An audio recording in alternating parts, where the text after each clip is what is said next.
ils auront en général plus de respect pour les personnes qui seront sur place depuis plus longtemps que, cela dit, ils auront une forme de mépris pour les gens plus nouveaux. Les gens plus anciens qu'eux sur place ne sont pas forcément meilleurs que les nouveaux, et ça se vérifie souvent. C'est leur croyance, et ils n'ont pas forcément envie de savoir ce qui se passe de nouveau.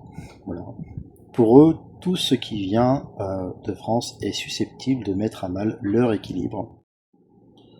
Ils ont quitté la France avec beaucoup d'aigreur, et ont conservé et ont développé même une haine irrationnelle de la France, parce qu'en fait, c'est exactement ce qu'on trouve chez eux quand on interagit avec eux. C'est ça qu'on trouve malheureusement. C'est une haine irrationnelle de la France. Donc je disais peu solidaire, très susceptible et baignant dans une haine irrationnelle de la France. Voilà, c'est le profil type. Alors je ne dis pas que ce sont tous les profils, bien évidemment, il y a des personnes qui sont sympas, des gens qui ont envie d'aider, mais ils se font malheureusement bien rares. Ce que je trouve dommage, c'est que justement, il y a cette perte de fougue, cette perte de curiosité, et il y a cet état léthargique dans lequel ils se meuvent, qui fait d'ailleurs souvent, je dois le dire, assez peine à voir. Alors, il peut arriver que ces personnes acceptent de tendre la main. Si par exemple une fille jolie poste un message sur un réseau social pour indiquer qu'elle recherche quelque chose, pour indiquer qu'elle arrive, et que ces derniers sont célibataires, car oui, à l'étranger, et particulièrement en Asie, vous trouverez une majorité d'hommes. Ah oui, on les verra se réveiller, sortir de leur hibernation, et ils vont essayer de répondre, et ils vont d'ailleurs répondre assez facilement. Mais si ces personnes sont avec une personne, sont en relation, ils ne vous répondront pas. Après, ce n'est pas un problème en soi si vous ne trouvez pas d'aide à l'étranger, car c'est comme ça aussi qu'on apprend, c'est comme ça qu'on développe ses propres ressources, et justement, vous apprendrez de vos erreurs, vous en ferez, et ce n'est pas la mort. Et vous, comme vous êtes une bonne personne, ce que vous aurez appris, vous l'utiliserez, vous aiderez votre prochain quand il arrivera.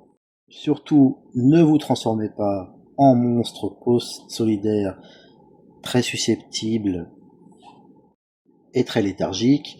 Gardez toujours cette curiosité de découvrir de nouvelles personnes, de parler à d'autres choses, à d'autres personnes qui ne soient pas français, parce que oui, comme si l'effort avait été si important d'aller à l'étranger, dès la sortie de l'avion, bien que ce n'était pas une résolution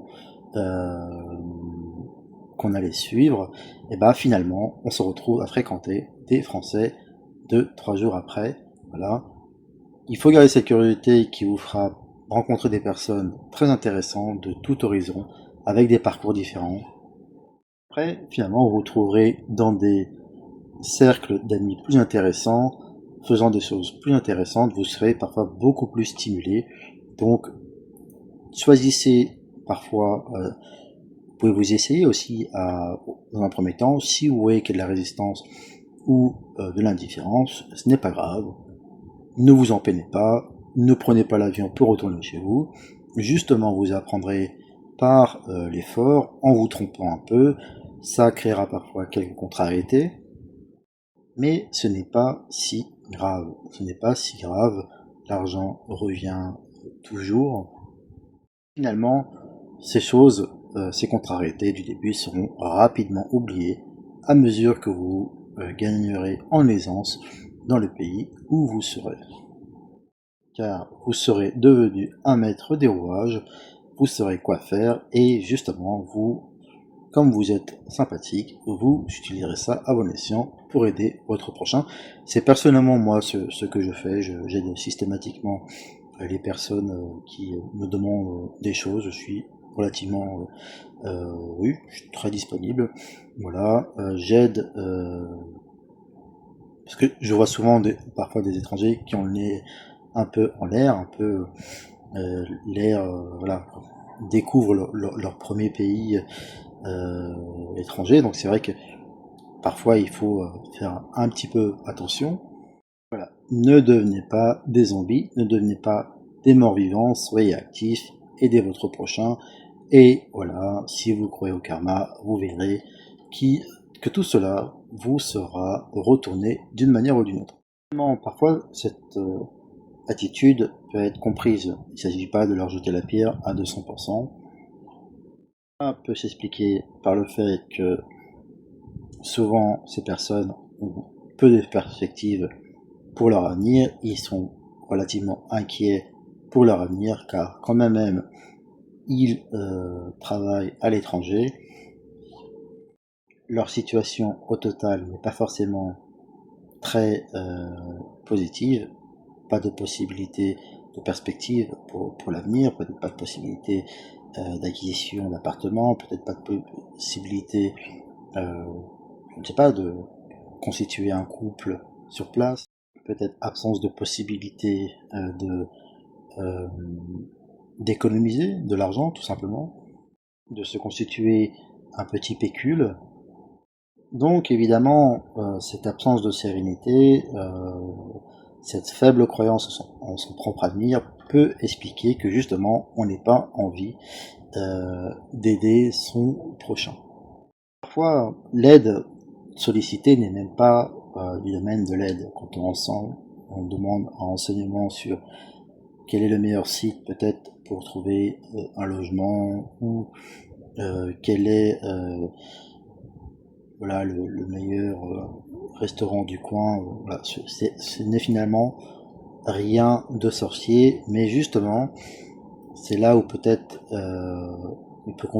ça confine parfois la bassesse. Il y a des personnes qui, même pour ces choses-là, ne veulent pas renseigner, comme si voilà, on allait menacer leur équilibre si on continuait à leur parler.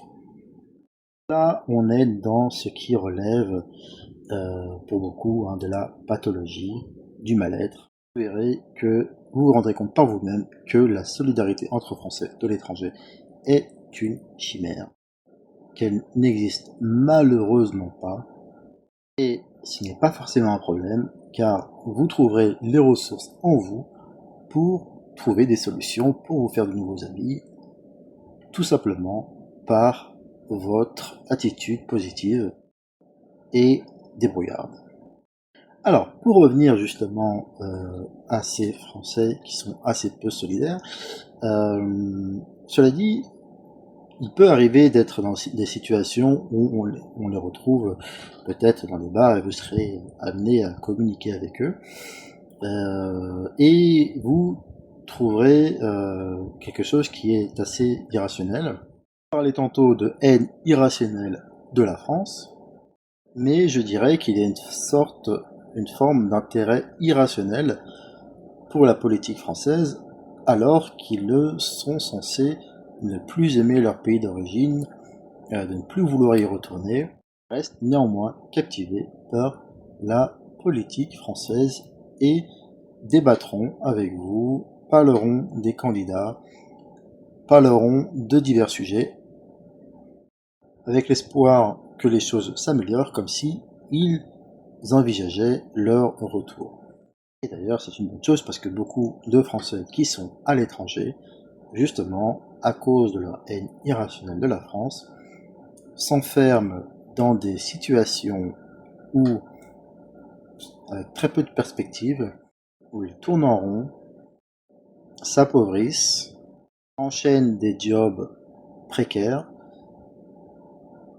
traînent une situation économique catastrophique, et justement, certaines de ces personnes devraient envisager de rentrer pour se ressourcer, pour mieux rebondir finalement.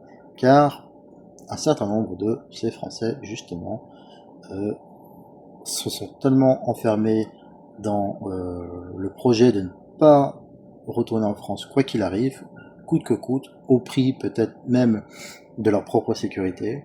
Et d'un naturel curieux et débrouillard, c'est pas grave, tu t'en sortiras très bien à l'étranger sans même les rencontrer. Souvent d'ailleurs, ces personnes se rendront compte assez rapidement que vous avez mieux fait, beaucoup plus fait que en un temps beaucoup plus court. Et souvent, ils seront intéressés à ce moment-là pour interagir avec vous. Se présentera à vous deux choix. Le premier, les ignorer comme vous avez été ignoré, ou leur parler comme si tout avait été oublié. Il n'y a pas de mauvaise réponse, de mauvaise attitude à adopter. Elle correspondra à la personnalité de chacun, à votre humeur du moment, donc vous ferez en fonction de qui vous êtes. Voilà, j'espère que ça t'a plu. Je souhaitais parler de ce sujet qui intéresse beaucoup de personnes, j'en suis convaincu. Beaucoup d'étrangers vont se retrouver à un moment de leur vie à passer du temps à l'étranger. Et il peut être bien de savoir que justement, vous devez vous préparer à ne pas compter sur les autres. Donc voilà. J'espère que ça t'a plu, n'hésite pas à liker cette vidéo, à partager, à commenter, et on se dit à bientôt, à la prochaine. Tu as eu l'opportunité d'aller vivre à l'étranger pour un séjour d'études, un stage ou pour une durée plus longue. Par mesure de sécurité, tu as souhaité rencontrer les tiens, les gens de ton pays, les Français à l'étranger. Tu étais à la recherche d'astuces et tu souhaitais en apprendre plus sur ce qui se passait dans le pays où tu étais. Tu t'es heurté à un mur. Un mur de résistance où on ne souhaitait pas te renseigner. Et tu as découvert la triste réalité qui est que les Français de l'étranger ne sont pas solidaires entre eux. On va parler de ce sujet très intéressant, mais avant ça, n'hésite pas à liker et à t'abonner tout au long de la vidéo. C'est parti. Donc, tu as eu cette expérience assez triste où tu recherchais des Français pour faire connaissance tout simplement, pour avoir des connexions, pour bénéficier d'astuces de sachants, de gens qui sont installés depuis quelque temps. Tu pensais en demandant que cela viendrait sans problème, sans effort, rien qu'en demandant, mais tu t'es heurté à un mur d'indifférence. Après avoir séjourné personnellement dans plusieurs pays, c'est une chose qui aujourd'hui ne m'étonne plus. J'ai eu l'opportunité de vivre dans plusieurs pays, aussi bien en Europe et en Asie. La qualité uniformément partagée par beaucoup de Français de l'étranger, c'est évidemment ironique. Je parle bien évidemment de l'absence de solidarité, de générosité avec son prochain français.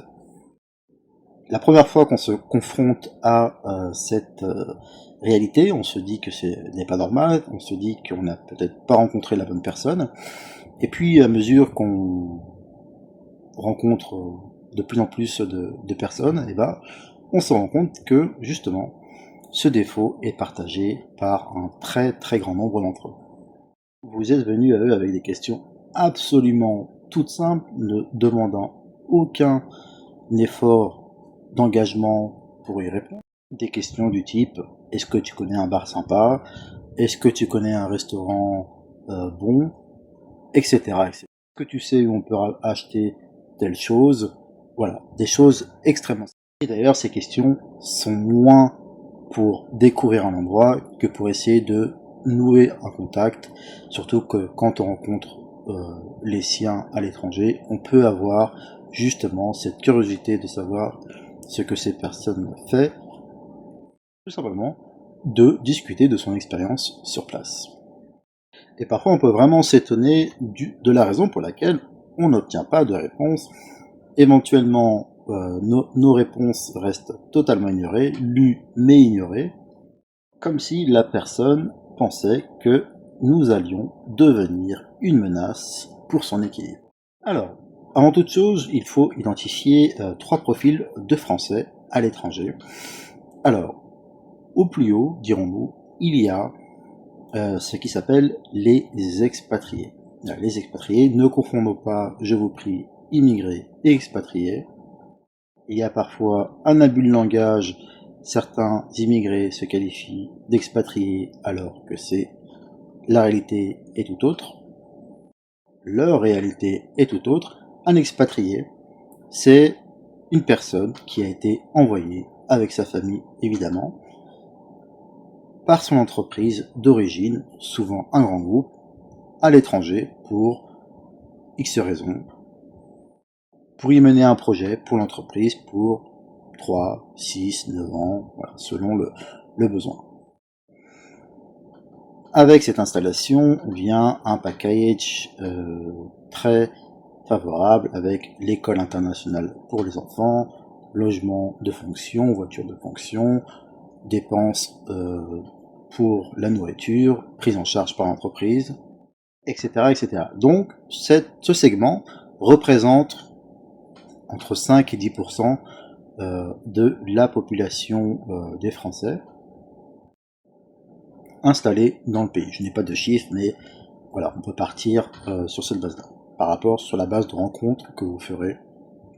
Ensuite, vous rencontrerez des personnes qui s'identifient comme étant des entrepreneurs, c'est-à-dire qu'ils ont un business, quel qu'il soit, sur place, et ils s'identifient comme étant des entrepreneurs. Alors, cette catégorie est un peu trouble parce qu'il y a des personnes qui sont de véritables entrepreneurs et des personnes qui pensent en être parce qu'ils le font une activité de façon très très très occasionnelle qui, voilà, leur font penser qu'ils ont l'étiquette d'entrepreneur. Ces entrepreneurs, au sens large, représentent environ 10 à 15% des Français de l'étranger. Ensuite, il y a la catégorie qu'il faut nommer par ce qu'elle incarne, par ce qu'elle est, par sa nature, c'est-à-dire la catégorie, le segment des immigrés. Alors, dans ce segment, beaucoup de personnes préfèrent s'identifier comme expatriés, c'est normal, immigrés, ça ne sonne pas joli. On aime bien plutôt identifier le roumain, le polonais ou l'africain en tant qu'immigré, mais on n'aime pas se voir comme immigré quand on est à l'étranger. Ça peut se comprendre, ça fait mal au sein gauche, ce n'est pas bon pour l'ego. Mais la réalité est ce qu'elle est, ils sont souvent partis à l'étranger parce que il fallait trouver une situation meilleure, une situation économique meilleure, ce qui est la définition de l'immigré. Il n'y a pas de honte à ça, c'est ce qui est. Les immigrés ont toujours existé, il n'y a pas de nouveauté dans cela. Dans cette catégorie, ils sont non seulement peu solidaires, c'est ce que j'ai déjà mentionné avant, mais aussi très susceptibles. Donc ne les froissez pas en les traitant, en les qualifiant, d'immigrés. Ils veulent entendre de votre bouche le mot expatrié, donc appelez-les ainsi. Très souvent, ils sont venus parce qu'ils souhaitaient trouver une situation meilleure. La réalité était que souvent, ils étaient sans emploi depuis longtemps ou ne trouvaient pas de travail dans leur ville d'origine ou n'avaient pas forcément de qualification pour pouvoir trouver du travail et ont parfois profité justement du fait qu'ils maîtrisaient leur langue, donc leur langue maternelle, donc ce qui leur a permis d'aller trouver du travail dans divers pays où on recherche justement de manière massive, où il y a de l'emploi justement, on recherche de manière massive des francophones. Voilà, ça peut être l'Irlande, ça peut être la République tchèque, la Bulgarie, la Roumanie, l'Espagne, la Grèce, tous ces pays qui sont souvent des terres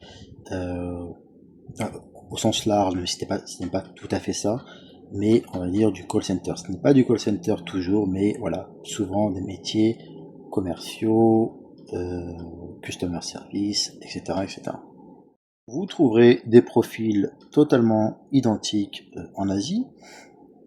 Donc, ce sont des personnes qui, à la base, ont été plus ou moins forcées de quitter leur pays d'origine, car leur situation n'était pas favorable, ne leur était pas favorable dans leur pays d'origine. Donc, ce que je dis là, en termes de proportion 80, 10, 15, 5, 10, voilà, vous pouvez très largement reporter ça aux Anglais, aux Canadiens, aux Américains, etc., etc. Mais le sujet de cette vidéo est l'absence de solidarité chez les Français. En fait, chez beaucoup de ces personnes, qui sont souvent d'ailleurs pas là depuis si longtemps que ça, ils semblent être dans un état de personnes complètement blasées, que plus rien n'intéresse, consumées par la routine.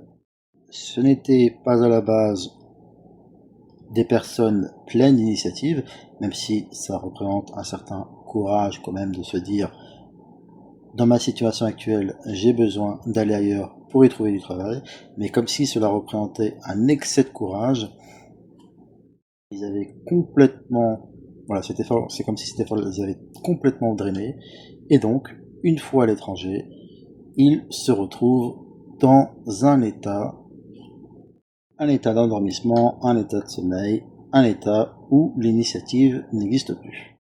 Ces personnes, devenues blasées, ont développé, déjà avant de partir, mais une forme d'aigreur avec tout ce qui vient de la France. Donc finalement,